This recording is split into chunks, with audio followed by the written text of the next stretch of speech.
say they're going to like it. As long as it pertains to Bob. Or your father. Oh, my father? Wow. Yeah, well, one of the things I wanted to talk about, because this is our final talk, was when Baba dropped his body and the kind of, and what happened there in Meherana.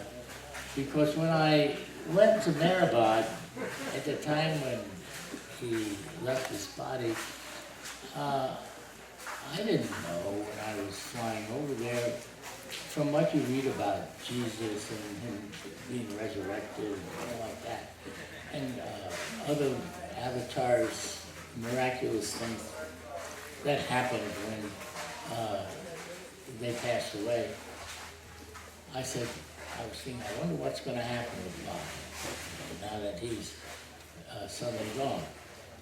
Now, when I got there, I didn't realize that you could still see Bob's face and everything. He was in the tomb. And it said that in the telegram that had come about his passing that he had been interned in his tomb, which he had ordered to be built for him long ago.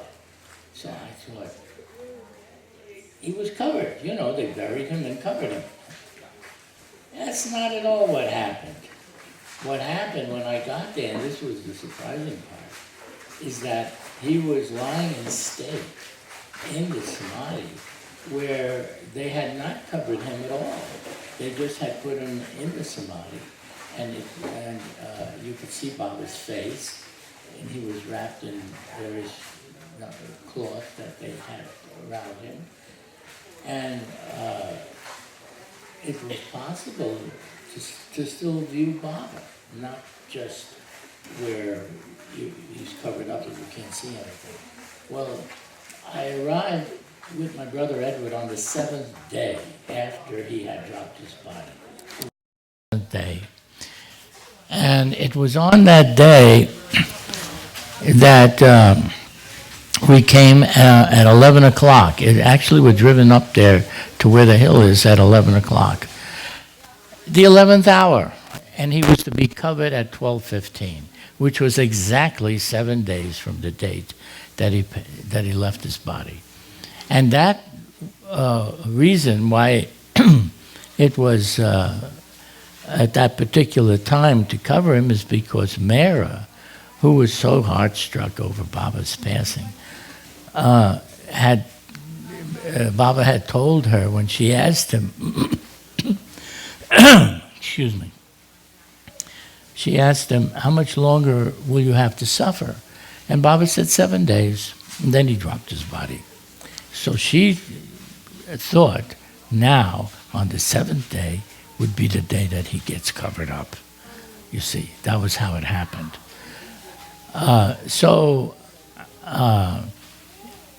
I must tell you about Mara. She was really heart-struck. The whole hill was intoxicating. I mean, to go there was so much joy and happiness. It was not like funerals where people get all sad and sorry and everything. But this was where Baba was alive in his presence and such like that.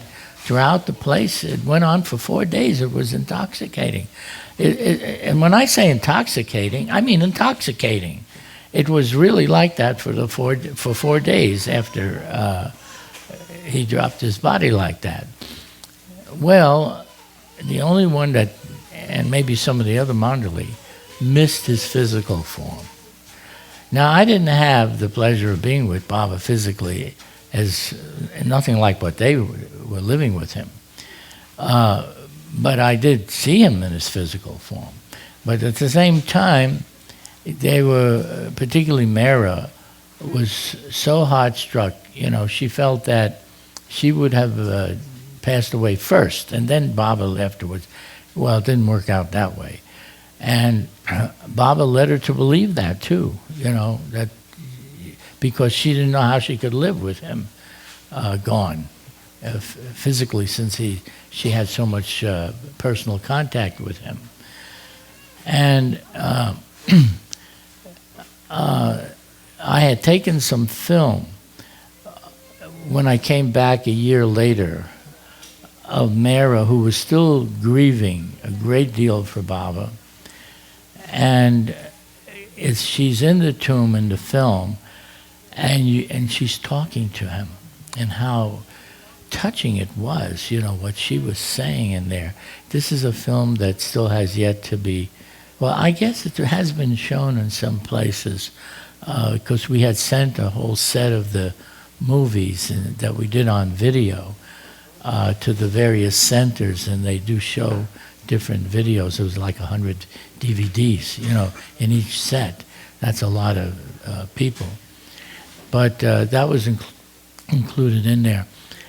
Then,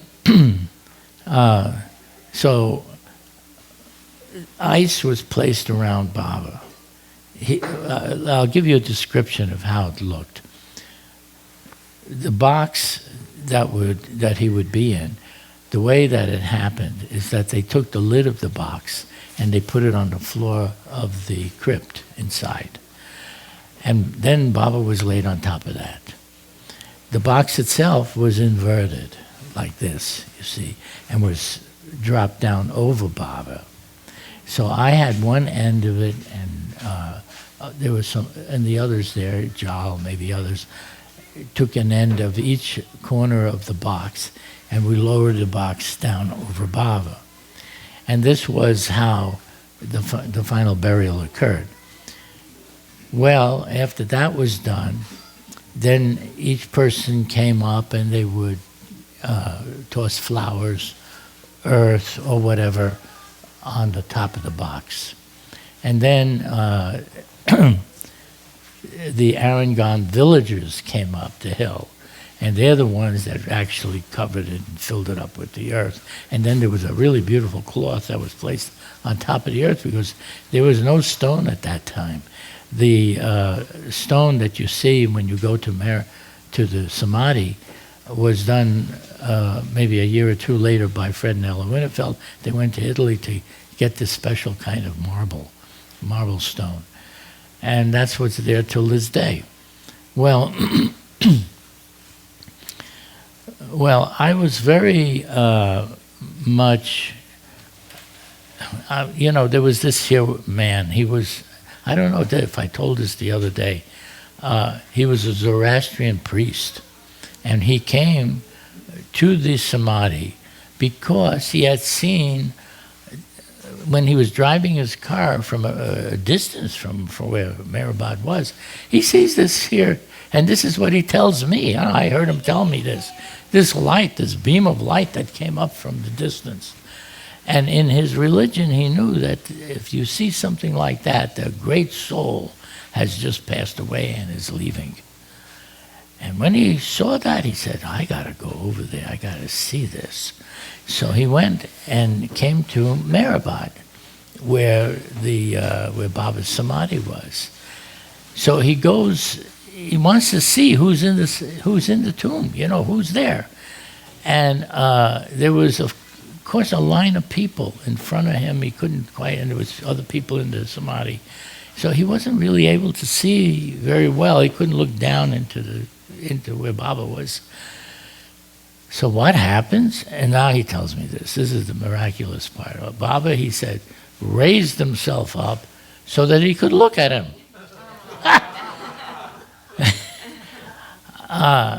There were other incidents of some phenomenal thing where three of the women, Mandali women, they were in the Samadhi, and they saw that Baba, because they, their reverence for Baba, they saw him open his eyes and look at them. He gave them a look, and three of them. This wasn't just one. This is now three. Anyhow, I go back because after you in the Samadhi, you can go to the side where the canopy is, and this Zoroastrian priest, he tells me a story of how they would never, a priest would never go to the tomb of anybody like that. That was not done by their religion. But in this case, because he saw that, he had that experience, he had to go. And now he wanted to know more who this Meher Baba is, because he had no idea, All he knew is there's a great soul left. So he wants to know. So we got to tell him about him being the avatar, and that he was once Zoroaster and he came back many times. And generally explained to him the things that Baba told us about his past. Well, this reminds me of another story.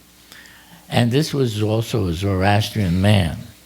His name was also Erich, but not the Erich that reads Baba's gestures, not the one that was with Baba. Anyhow, this man is hearing about Meher Baba, and he's a God-realized master. He's hearing these things, and he says, I got to go over there. I got to see this for myself. And at that time, Baba was having a huge gathering, a really huge gathering, thousands of people.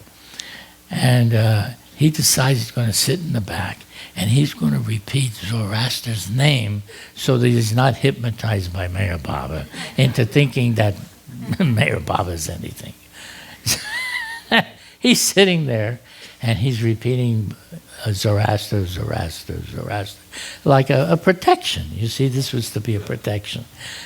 And after a while, he gets so interested in the things that Baba is explaining and saying that he stops the repetition and he's just listening, he's really taking it in. And then, so what happens? Baba stops and he points to him because he's like in the back, you see somewhere. Baba points to him and goes like this here, not to forget to repeat Zoroaster's name. Wants him to repeat it. And every time that Baba would be getting into it, really explaining some really amazing things, this priest, not priest, but I mean this is Zoroastrian, he would forget to repeat the name because he's listening, he's trying to hear everything, and then Baba would stop and point to him and, not to forget to repeat. He told me this himself, many times he did this. Well,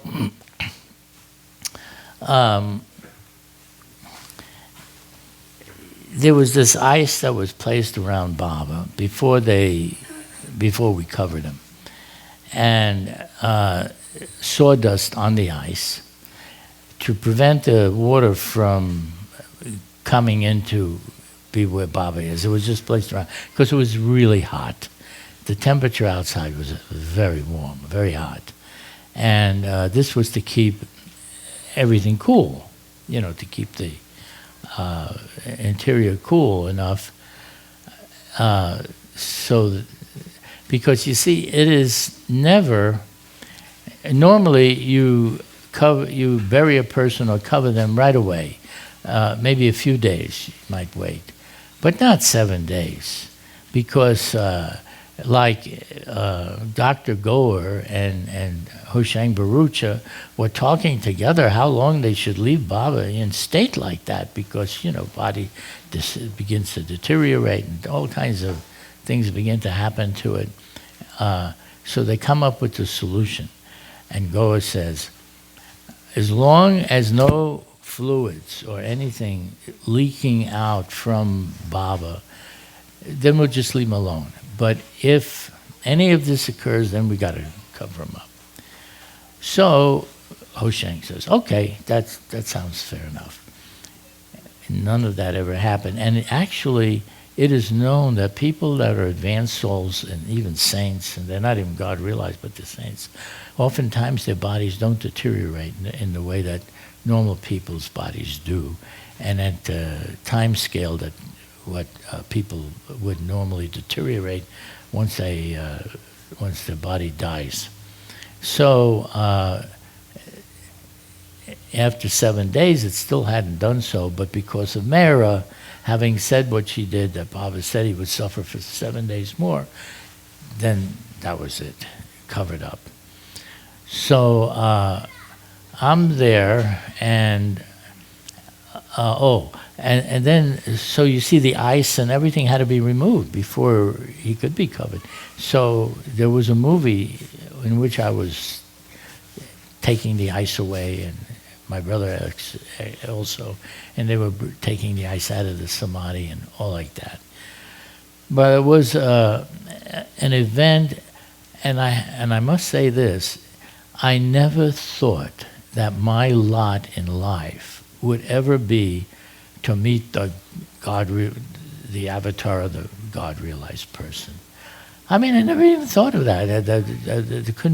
I wasn't even interested in spirituality in the first place when I was before I came to know about Baba.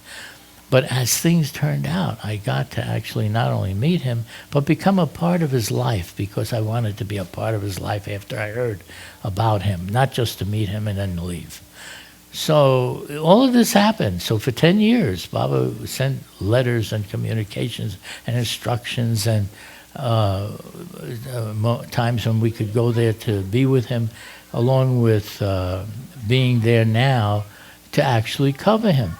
It was similar to what would be if you went to Jesus Christ and you were there to bury him, let's say. You were just remarkably few, and then later millions of people are worshiping and adoring him.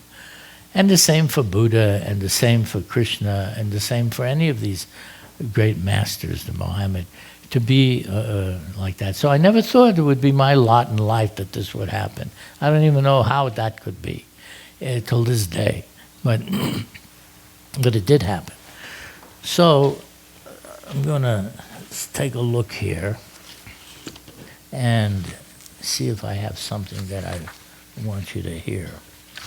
I had tried to make a few notations here. Where that ice came from was a beautiful story, miraculous. Oh yeah? I didn't know that. You see, when they were deciding what to do, so they said, oh, we have to get a lot of blocks of ice. So they sent, I don't remember, they went out looking in Nagar for ice. And the only place where they made ice, they had flow. They said the only place you got to go to food. So they got in the car, and they're barely out of Nagar. They see a truck on the side of the road, and I think it was there. He stopped and asked the driver, "What are you looking for?" He said there was an event here, and they ordered a truckload of ice. And I got here, they have canceled it. Now I don't know what to do with this ice.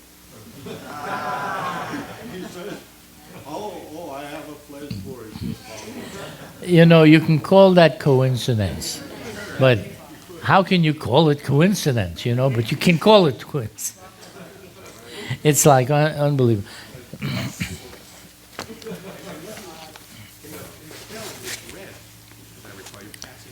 Well, that's because there was sawdust on it. Sawdust made it that. Yeah, and that was to absorb the water. Right. They thought of everything. This is a poem which I wrote called The Greatest of All. I don't think I read that previously. I can't remember everything I say. But anyhow, this is what it is. Alexander the Great conquered the entire known civilized world. Newton and Einstein are hailed as the greatest scientific minds that the world has known. Picasso, Caruso, Leonardo da Vinci, Beethoven are some of the greatest artists. Somehow, no one mentioned you. You, whose all-powerful might produces suns, planets, even entire universes, great scientists are awed when they discover just the barest fraction of what you made since the beginning of time. Your cosmic landscapes are your art, which we try to copy. You gave us eyes to admire the greatest of splendors. It just goes from the smallest to the largest. It just goes on, the beauty you have made. Somehow your name was left out. What are the conquerors of the earth compared to you, whose might is infinite? With just a thought, you calm the minds of millions, so peace can reign, or energize them into action. You are ever there, unseen like the air, the producer of the existence of everything and everyone. Somehow you took form. Somehow I found out your name. Somehow I met you, the greatest of all.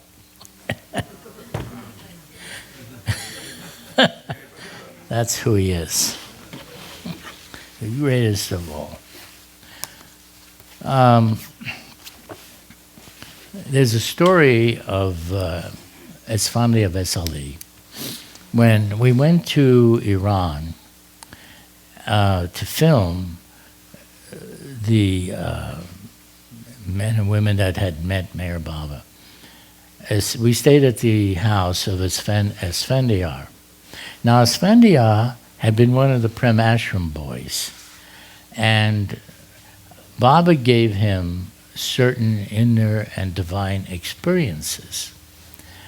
So he was a quiet man at that time when we were there, and he didn't really talk about things. But since we were there to film him and hear his stories about what happened, he started to tell us everything. And his family is all sitting around. He had never heard this before. He's there with them for many years, and they don't know anything. And now they're hearing this here, as we're filming this here, him telling these stories. Well, one of the stories he told was the time he wanted to go to the East-West gathering that Baba was holding.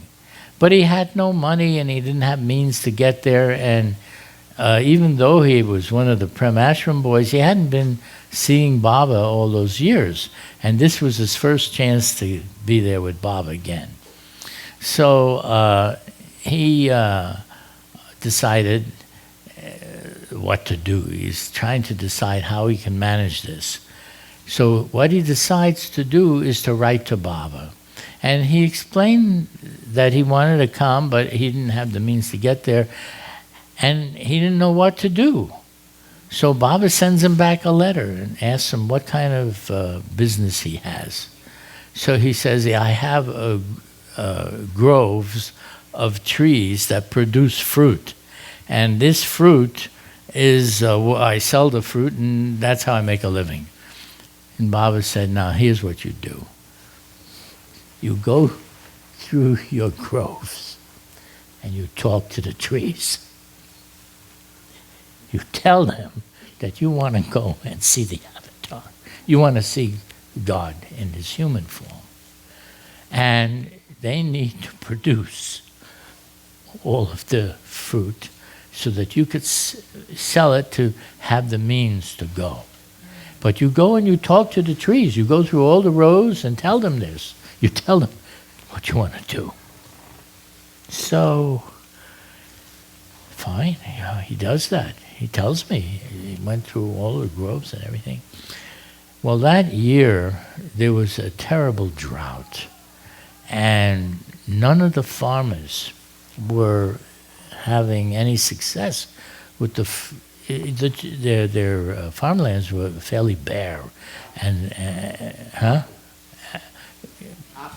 Okay, apples too. So, so anyhow, they didn't have any, they weren't able, they were going broke because there was no, they weren't able to sell their fruits. But in Esfandia's case, there was a huge amount of fruit that was grown on the trees. Huge. And because the prices, because everything was so a drought, the prices were very high for whoever had any fruit to sell. And with that, he was able to sell the fruit, get the money to go to India. And then that's how he got to be there with Baba.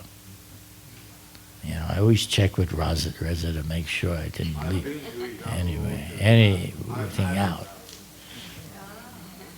He says he had the apple orchard. Okay, now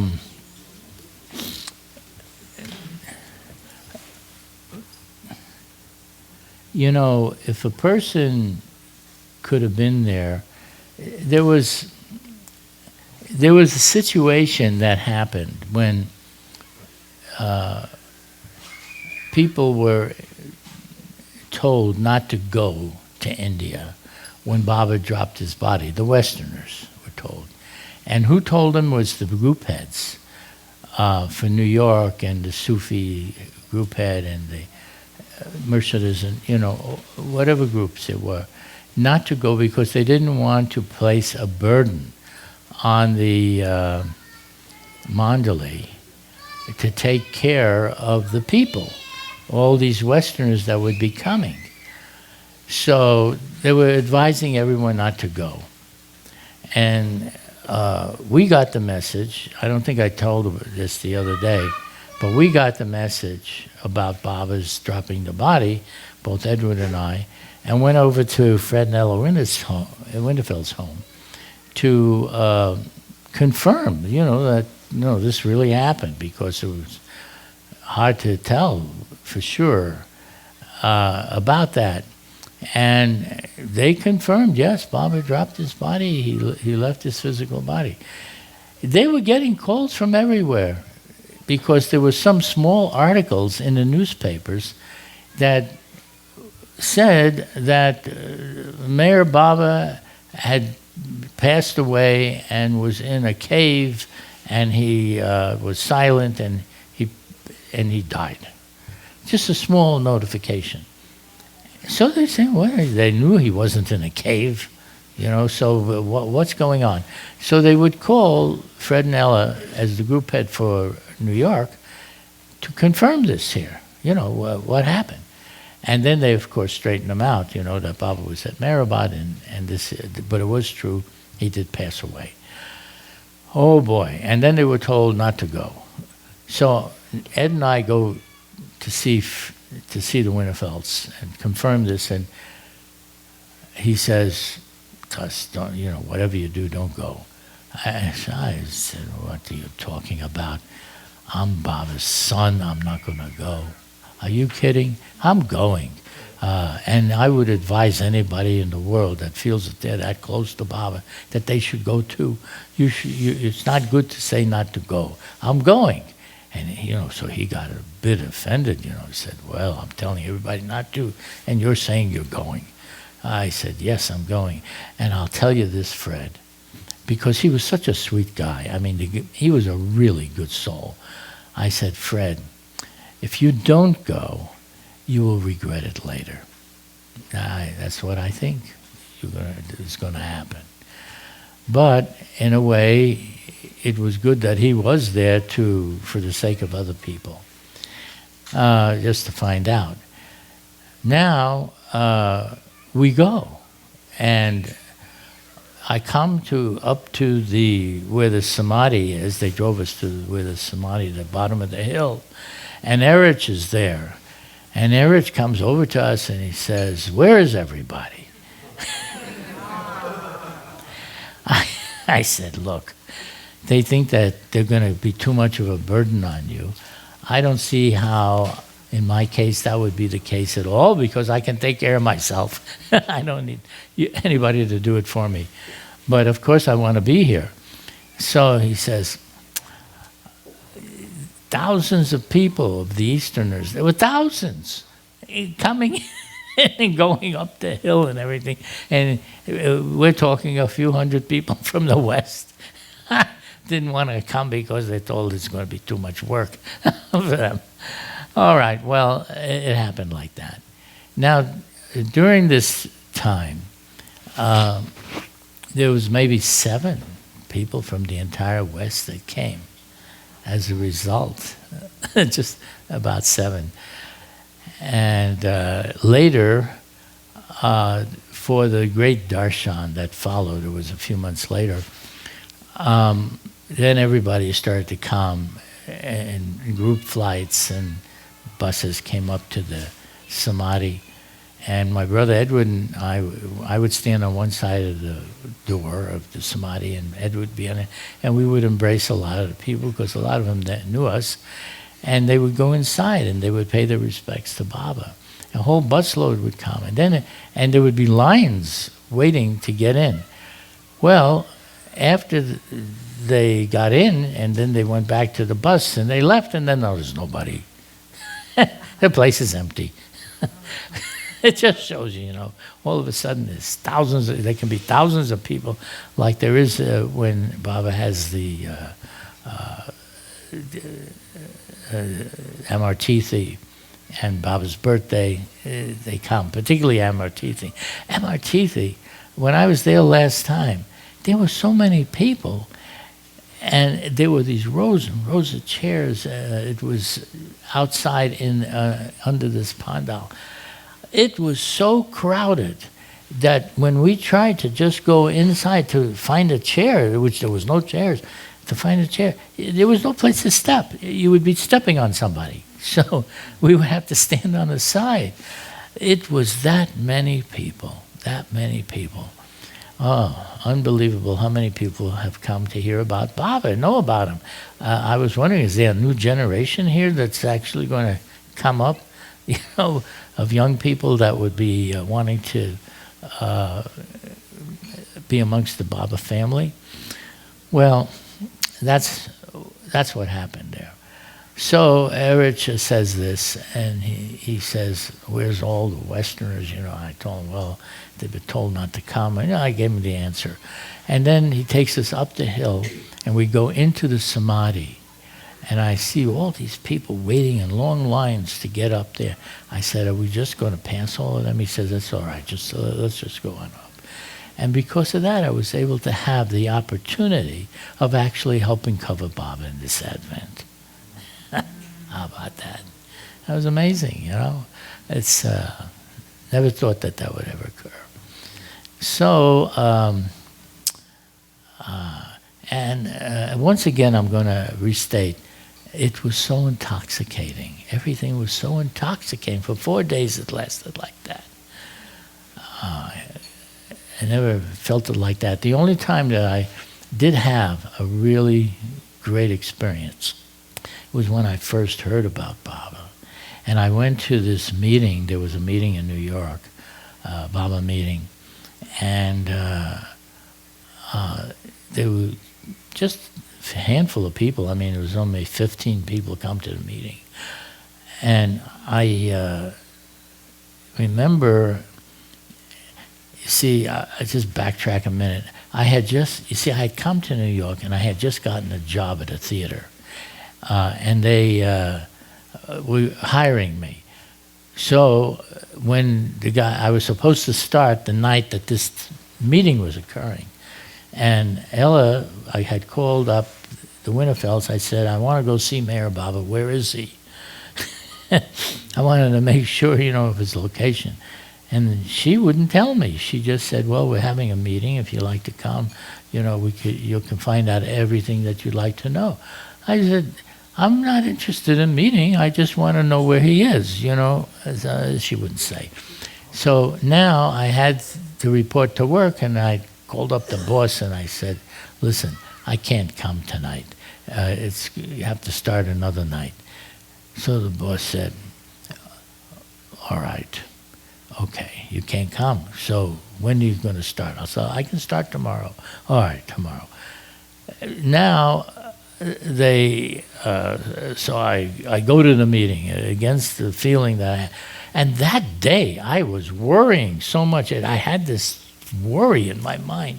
I didn't even know what I was worrying about. It was just the pressure of my mind worrying. But you always want to know if there's something to worry about, You just don't worry for nothing. So this was happening. Now I come up to the door of where the meeting is in the apartment of Fred and Ella. I come up to the door, and as I cross over the door mat, they open the door, I cross over, and this whole thing, and believe me, this really happened, lifted. Like, wow. This whole pressure, this whole headache, this whole thing, gone. So I thought, what is this? And as the meeting progressed, I began to feel Baba's presence stronger and stronger and stronger. And I thought everybody was feeling. I said, this is a fantastic meeting. You feel this here. I couldn't believe it, and it's become stronger and stronger. It got so strong that I thought if it gets any stronger, I'll actually see Mayor Baba physically appear here. Too bad it didn't get to that point, but it did. It was almost there. And when we left the meeting, they wanted to go to a coffee shop. And, they talk about Baba or whatever they want to say.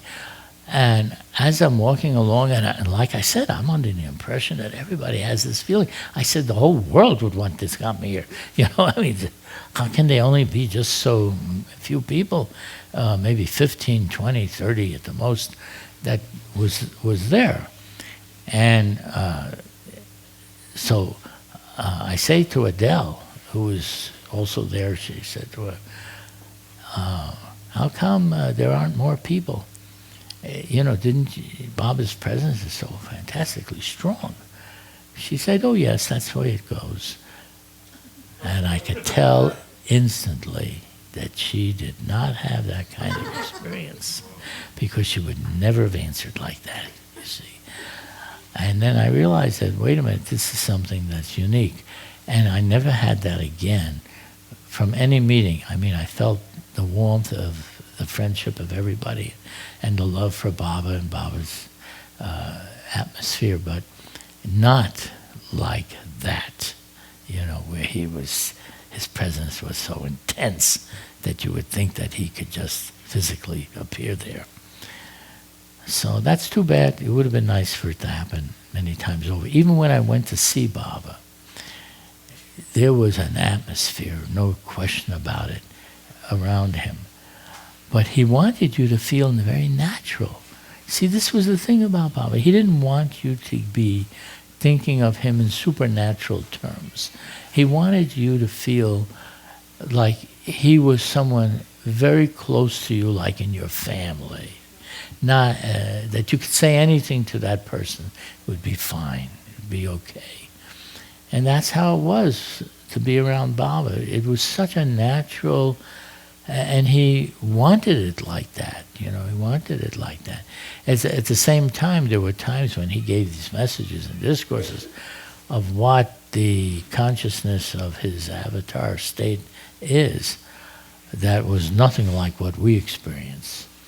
To be everywhere and experience yourself and everyone as the self of each and every person.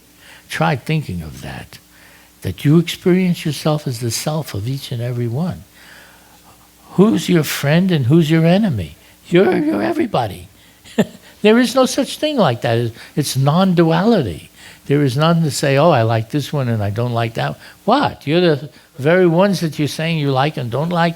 This is Baba's experience. So his love for everybody is unconditional. It's unique. There's no barriers for him in his connection with you as your very self. What distinguishes us and makes us different is the mind, where each one has their own mental impressions. But the mental impressions can be different from one person to the other. But the self that's experiencing all this is the same for everybody. It's a great thing. In the Tiffan Lectures, there's a book, the Tiffan Lectures.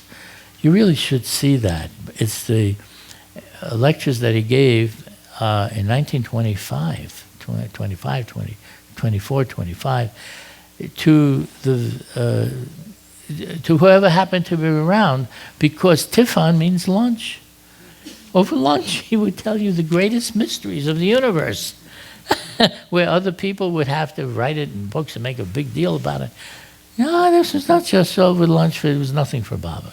Yeah, I'll tell you what's happening, what the universe is, what time is, what space is. I'll tell you how I am one with everything and what love is. So this is a book where it just came out not too long ago. It's kind of expensive if you don't mind spending $75, but if you want to hear what went on then, it was done very beautifully. That book is really nice. I would suggest you see it. It's called the Tiffin Lectures. Tiffin. And Judy always corrects me. She says it's Tiffin, not Tiffin, like I say. I say Tiffin, she says Tiffin, and says I'm wrong, she's right. And I agree with her, you see. I was never very good with that, White man don't eat quiche. What? White man don't eat quiche. White Mandori quiche. Well, I don't know. What's that? That's the way you say it. Well, okay. I think we have it in the bookstore. Yes. You do have it in the bookstore? Oh, well, that's good. Whoever gets it will have a real treat seeing this. But what I will tell you from that book, and this is really the bottom line of the book, over and over and over again, Baba takes you through so many pathways to this one end, and that is the difference between our consciousness and the consciousness that you're going to inherit, what you're really going to experience about the reality of your being. Because when Baba gave the Master's Prayer, it's a description of God, of what God is when you read the prayer. It's a description of God. And this God is not a foreign God. This is not someone separate. This is your own self as you will experience yourself one day. We can't say that we're experiencing it like that now. So we offer the prayer or the wish or the desire to come to that level, to come to that experience, which is already in us, but has to be uncovered, you see. Baba doesn't give anything to anyone when it comes to God realization. What he does is remove the barriers that prevent you from experiencing it, because that consciousness, you have the consciousness to experience it with, but you're not able to get your consciousness unclouded from everything that it's looking at instead of what it is supposed to see that's making everything. Hope that makes sense to you. So that's that's part of what that book is about. It's not only what's part, it is what it's about. And he has so many nice ways of bringing you through, so many paths of showing you this. So if you don't catch it one way, you catch it another way or another way or another way.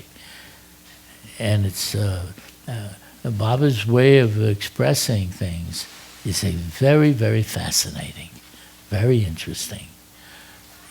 And it applies, see, things that matter to us is what applies to us personally. We're here, this is us, we're here. It has to be personal, and that's what he makes it. What's this? The Dreamer. I'm trying to find what I want to... Baba had gone to Hollywood. But before he went to Hollywood, there was this is a poem, it's called Blind Man. Blind Man.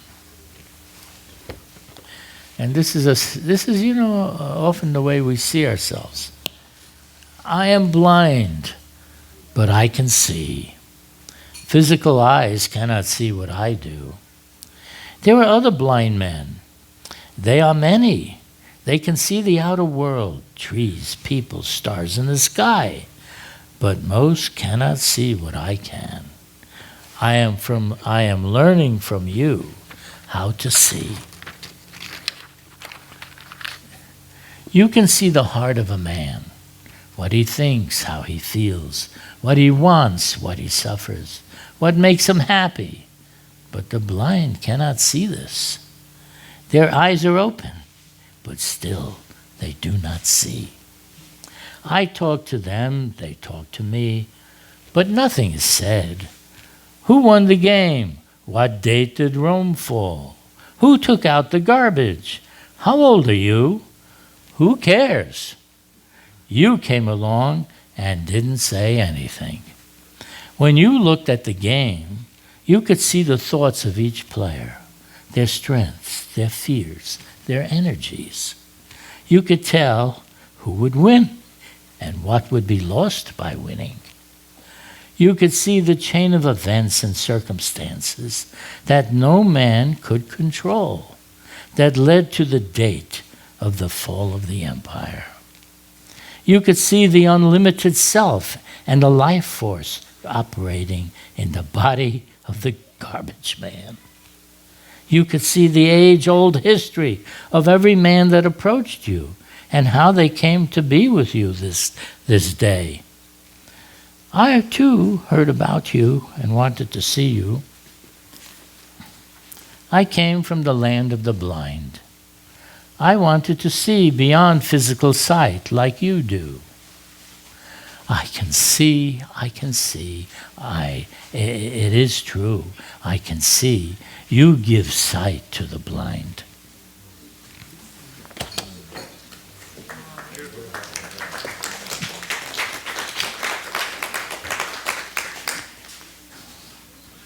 Well, now you know about me. Very blind. You know, everything I have to say and tell you about Meher Baba is only from my own experience and what Baba had shown me.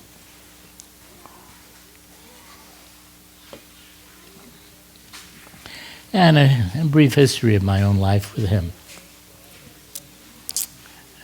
But each of us, you know, if someone asks you, how did you come to hear about Meher Baba? How did you know anything? Why do you believe in him? How come you feel the way you do? You even come here to gather together with all the people that share with you the same focus and love for this man. What is it so we all have a story to tell. You see, everybody has a book to write. You can write a book as to what happened with you. I wrote a book. Also what happened to me. If you go into the bookstore, you'll see so many books. If I was a new person coming to Meher Baba, I'd see all these books. I wouldn't know where to begin. You know, there's so much. And everyone has an incredible story to tell. And that's the beauty of the way Baba worked. He was not a dull avatar. You always had something amazing happening. Whether it's some kind of opposition you had to overcome, or whether it's just the duties and the life and the things that occur on your path to come to know him, and still coming to know him. So if anyone has any questions, you ask me. Now's the time. You were talking about love. Did Baba ever talk directly about love to you when you were with him? Or was it just the experience of love? Yes. Love is what Baba was all about. Since he didn't give divine experiences, it was love. When I first came, and I don't know if I mentioned this earlier, but Baba had said that I could come for 1 hour, and he kept me for 2 weeks, you know. But during that time, he asked me how long I was to stay, because previously I'd written a letter saying that I could come and see him for 1 hour. So I said, Baba, you had said that I could come for an hour. And Baba said, what time is it? He'd go like that, what time is it? And Erich or somebody would say the time, And Baba said, it's already 2 or 3 hours. How can this be? I don't know, Baba. He asked me, how can it be? Then he asked each person in the room, how is it possible? I said 1 hour, and he's here 2 or 3 hours. What is this here? How can this be? And it was kind of humorous. And so then Baba became serious after nobody knew anything. Nobody could answer it. He said, he said, you come and you be with me every day, and he went on like that. But then he asked me if I had any question to ask him, like you asking. And the question I asked, and I said this to him, I was thinking, I would like to ask the one question that answers all questions. Couldn't think of what that question was. So I said to him what I had read. The one who asks for my love is the chosen one. Anybody could ask for his love. See, but he asked me. So I said, so I asked him that. And then he pointed to different people in the room. Some of them were with him for years. Do you experience all my love? And I said, no. Do you? Oh, no. Nobody did. Then Baba said, why should I give you my love? Why should it be? Why shouldn't I give it to him or to her? Why you? Who knew I would have to compete with everybody as to who gets the love? So I said, Baba, I want you should give it to whomever you want, but I want to experience it too. So then Baba picked up this jar from the table and he went like this. I am the ocean of love. I am everywhere. My ocean is everywhere. And if you remove the lid, because you are inside this jar, if you remove the lid, the ocean will come in. You will experience my love. Wow, that was nice. Just like that. So I was about to say something to Baba about that, but someone else came in the room at that time. So the subject changed and it was inappropriate for me to say anything. But what I was going to say was that I'm in the jar and there's this lid. I can't open the jar from the inside. Only someone on the outside can open it. Only the free can free others. See? So I was going to say that. But then I came to realize later that that's why I was there, because he was the one that had to do that. So it's the way Baba talks to you, I guess, and takes you back around in a circle, back to the beginning of your question, where the answer was already there. But you had to go through that to find it, like that. I heard something to the effect that when Baba was in seclusion, at one point, no one was to contact him unless they had changed addresses. And coincidentally, you and Ed kept moving. Well, that was an instruction that was exclusively for us, because Baba was guiding us at every point at that time, and through letters and corresponding communications. And one of the things he said, that because we were moving a lot, so he said, whenever you move anywhere, we should write to him. So we had to do that. And the reason, so after some time, we were moving so much that the Mandali were wondering, who's chasing these guys, Nobody moves like that. You can't even find a place to live to move that fast. We would move sometimes every week or twice a week. Even, I think there was even 3 times we would move. And we wrote back.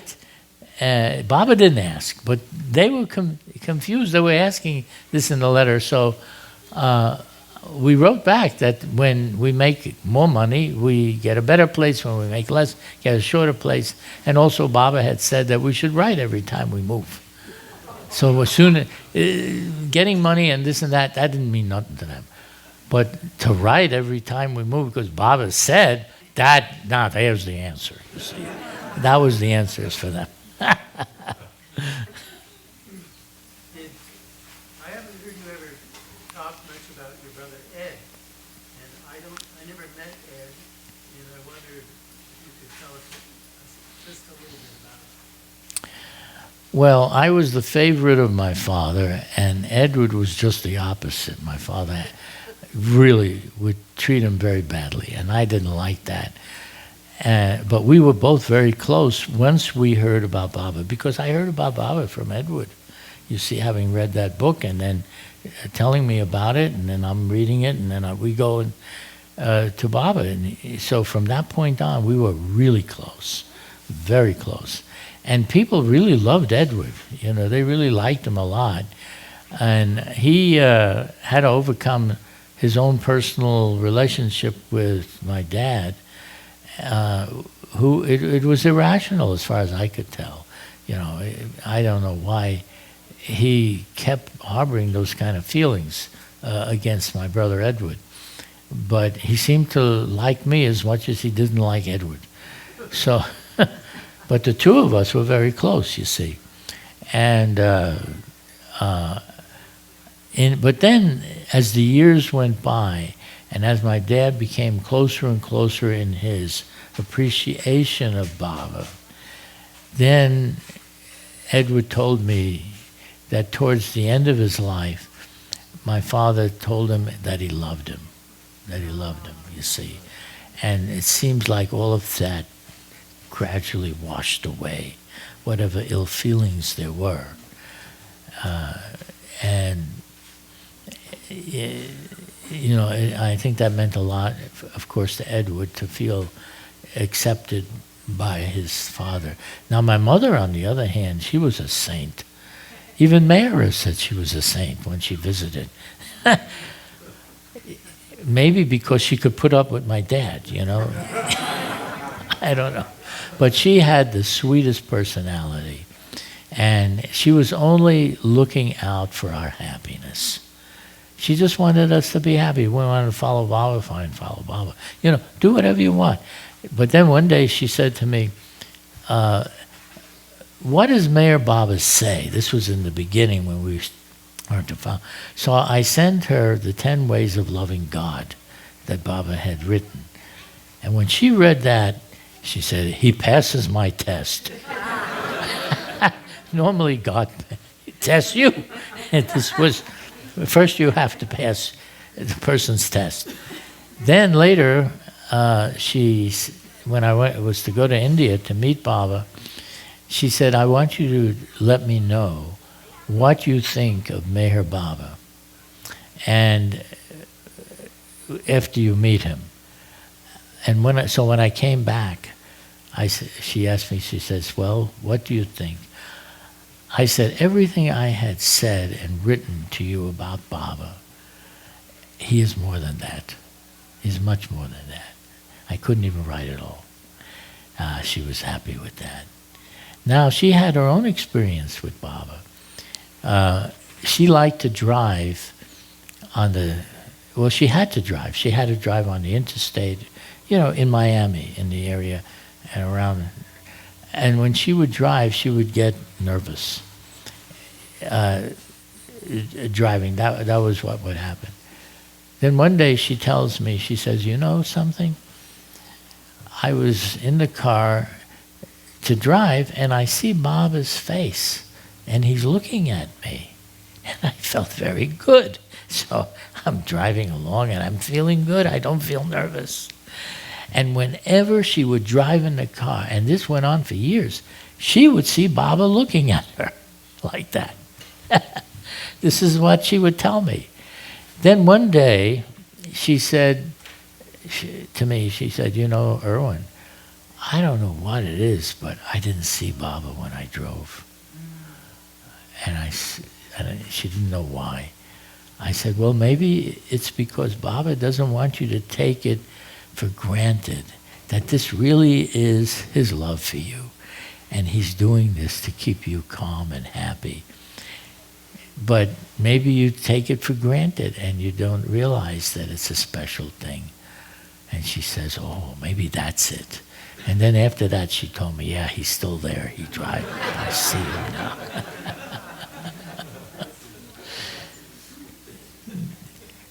She would send Baba $1 in the mail, you know, $1, because she had the habit of wanting to give each of her kids $1 whenever they came. It was just a love gift, you know, just here's $1. So we would take $1, you know, that was what she did. Now, when she was hearing about Baba and she had written to him, she sends him $1. The mail, it was a love gift, you see. And Baba wrote back and said that not to send any money anymore, but he accepts her love gift that she sent. What? You told me a story about your dad going downtown asking for $1. Remember that story? Well, yeah. It wasn't exactly like that, but it was like that, yeah. I wrote a poem about it. It's called The Millionaire. Now all I got to do is find it. See if I can find it. If I can find it, this will tell you the story. Yeah. Irwin, Yeah. you know, the image I get of your dad from your wonderful story, he comes across as the Scrooge who stole Christmas. It comes, what? He comes across as the Scrooge who stole Christmas. The Scrooge who stole Christmas. You didn't tell me. I don't know. I should have told him that.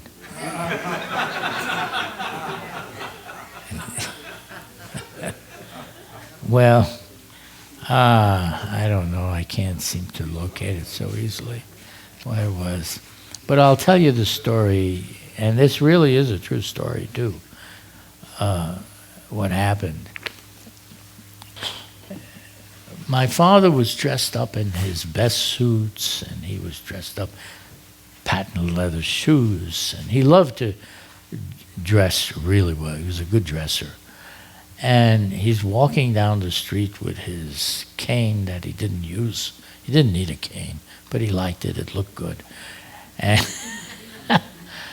and he comes across this man who's sitting in the gutter.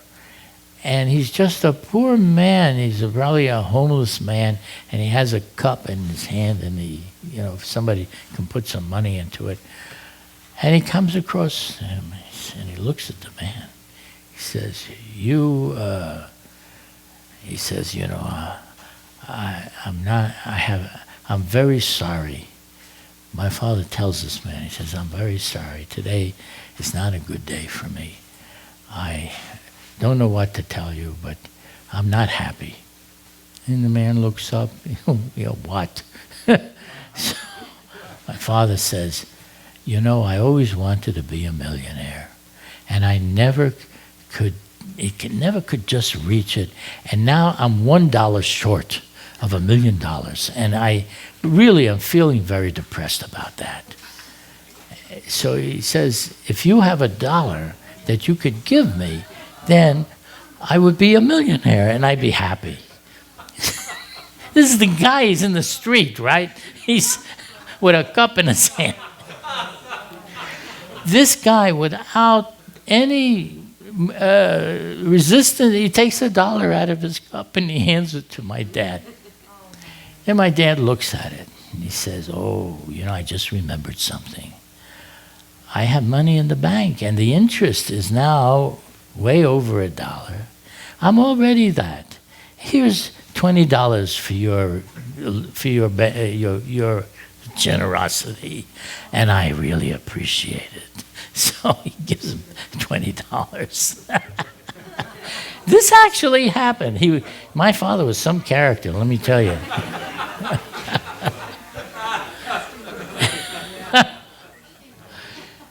Baba really liked him. You know, somebody was telling me that there were 3 files. Telling me that Baba, when he wanted amusement, he would come out of his seclusion to get, in order to have the file, the Luck family file, brought to him because it amused him so much. So then they asked, which file do you want, Baba? You know, there's 3 files, because one file was the wolves, one file was the lambs, and one file was the Luck family. I didn't know that, you know, until they told me this when I was there. So apparently my dad was very amusing to him. In fact, all of us, with our letters and everything, that we were all extreme people, you know, really extreme people. And Baba enjoyed that, you know, a lot. Hey, Irwin, Yeah? I have one request. Yeah. I would like you to stay as healthy as you can and live as long as you can so you can share all this with Baba groups all over the... Well, if I feel well enough, then I would like to do that, you know. Is my time up now? Yeah, okay. All right. Mayor Baba, Jai Baba.